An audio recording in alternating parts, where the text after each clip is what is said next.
ఈరోజు సింగయ్య భార్యని తీసుకొచ్చేసి మీడియా ముందు మాట్లాడిస్తున్నారు. అవి ఏం చెప్తుందయ్యా అని అంటే, మేము స్వతహాగా వైఎస్ జగన్మోహన్ రెడ్డి గారి అభిమానులము.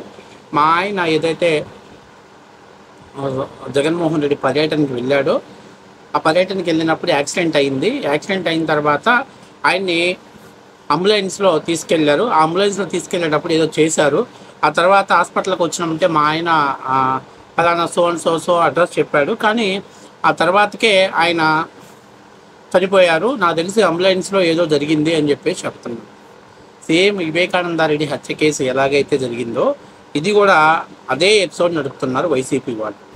మొదట అసలు జగన్మోహన్ రెడ్డి గారు ఆయన కారు కింద పడి చనిపోయారనే దాన్ని వాస్తవాన్ని ప్రజలకు తెలియకుండా ఉండడానికి చాలా ట్రబుల్స్ని ఫేస్ చేశారు.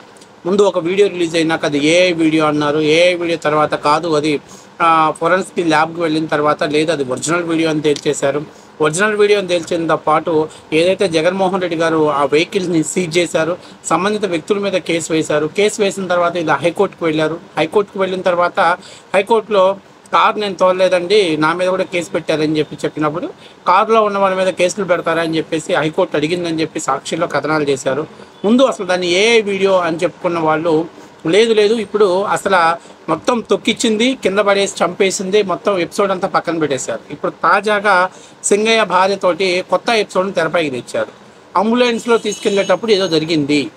మా ఆయన అంబులెన్స్లోకి వెళ్ళేటప్పుడు ఎవరిని ఎక్కించుకోలేదు, అంటే కేవలం ఆయన మాత్రమే ఎక్కించారు. తర్వాత లోకేష్ ఈ స్క్రిప్ట్ని అమలు చేశాడు. హాస్పిటల్కి వచ్చిన తర్వాత కూడా పేషెంట్ డీటెయిల్స్ అన్నీ చెప్పాడు. నా పేరు చెప్పాడు, నా కొడుకుల పేరు చెప్పాడు. తర్వాత హాస్పిటల్కి వెళ్ళిన తర్వాత ఆయన చనిపోవడం జరిగింది అని చెప్పారు. మొదటేమో అసలు పోలీస్ ఇన్వెస్టిగేషన్లోనే ఆయన దాని కింద వేసి 150 మీటర్లు లాక్కెళ్ళిపోయినప్పుడే అతను కొన ఊపిరితో ఉన్నాడు.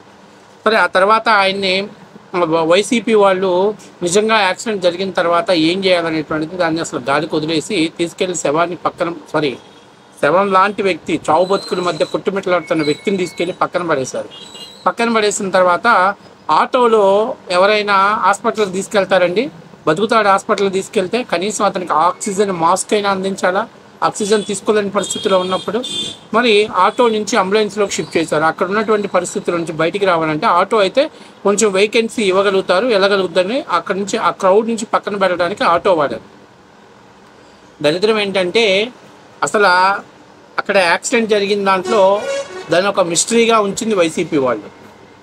ఇప్పుడు వైసీపీ తేరుకుంది, జనాలంతా మర్చిపోయారు. ఇప్పుడు ఆమెను తీసుకొచ్చేసి ఇప్పుడు ఏదైతే ఆమెకి ఆ కుటుంబానికి మాత్రమే కాంపెన్సేషన్ ఇచ్చేసి ఇంకొక కొన్ని తాయిలాలు ఇప్పించేసి ఈమె చేత ఒక డ్రామా ఆడిస్తున్నారు. అంబులెన్స్లో ఏం జరిగిందో తెలియాల్సి ఉంది. అరే బాబు, ఎంత దారుణం రా నాయన, ఎంత అమానుషం. YCP social media Jaganmohan Reddy ఎంత నటోరియల్ క్రిమినల్ అనేటువంటి వ్యక్తి దీన్ని చూస్తేనే అర్థమవుతుంది. ఎందుకంటే అసలు కారు కింద వేసి తొక్కించుకెళ్ళింది, పొరపాటు జరిగింది.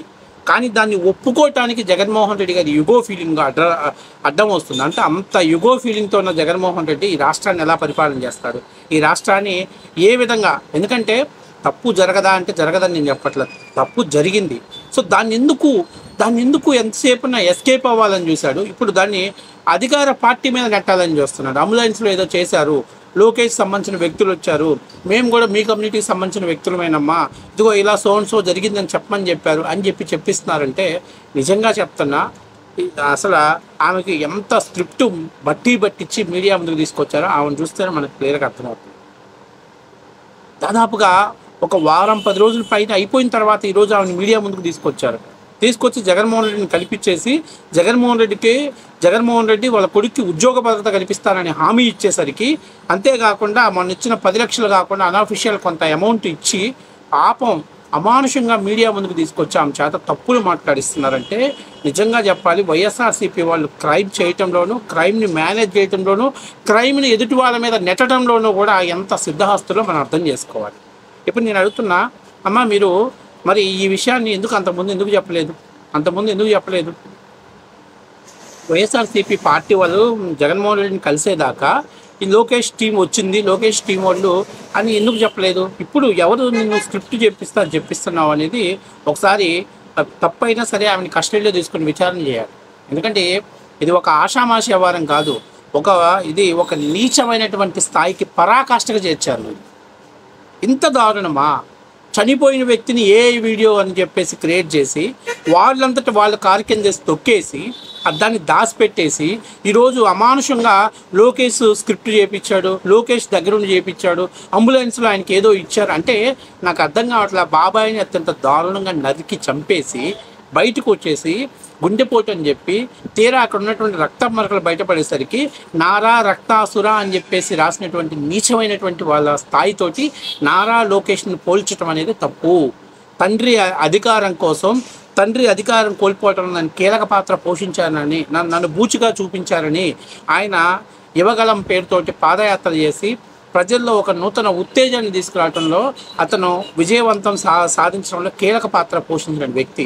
కష్టాన్నే నమ్ముకున్నాడు, ప్రజల కోసమే పనిచేసే అలాంటి వ్యక్తి మీద ఇలాంటి నీచమైనటువంటి ఆలోచనలు బాబాయిని చంపి అత్యంత దారుణంగా బాబాయిని పాశవికంగా గొడ్డలతో నరికి నరికి నరికి చంపి పక్కన చిన్నమ్మ ఏడుస్తున్నా కూడా కళ్ళమిటి ఒక్క కంటి బొట్టు నీళ్లు కూడా గార్చకుండా అట్లాగే సొంత చెల్లెల మీద సోషల్ మీడియాలో వికృత పోస్టులు పెట్టించిన వాళ్ళకి సునీత అమ్మ లాంటి చిన్నాయన కూతుర్ని అలాగే బాబాయ్ క్యారెక్టర్ని నీచంగా కథనాలు రాసిన వాళ్ళకి ఇలాంటి కట్టుకథలు రాయించడంలో పెద్ద ఇబ్బంది ఏం కాదు.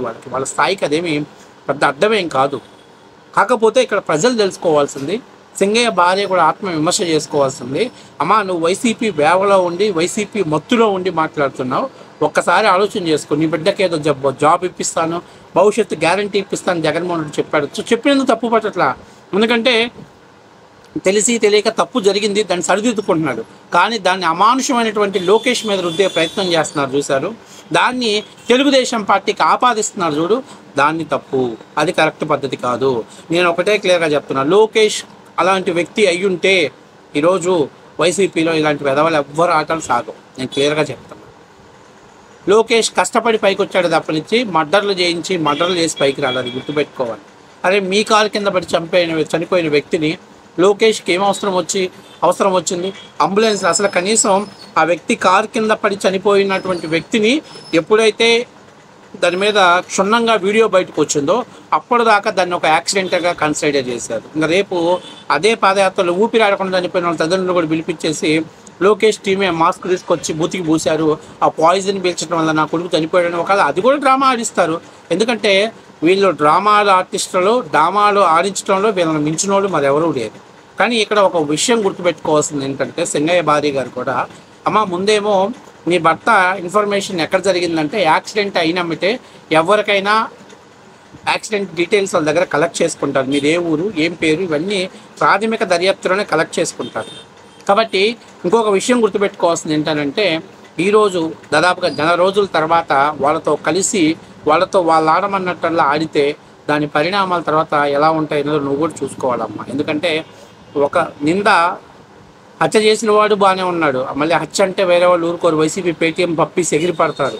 సరే కార్యక్రమం చేసి తొక్కిచ్చినోడు బాగానే ఉన్నాడు, తొక్కిచ్చినోడికి కదా దాన్ని చెప్పుకోవటానికి యుగో ఫీలింగ్గా ఉంది. కానీ అమానుషమైనటువంటి వ్యక్తి మీద నిందలు వేయటం అనేది కరెక్ట్ కాదు అనేది మీరు అర్థం చేసుకోవాలి.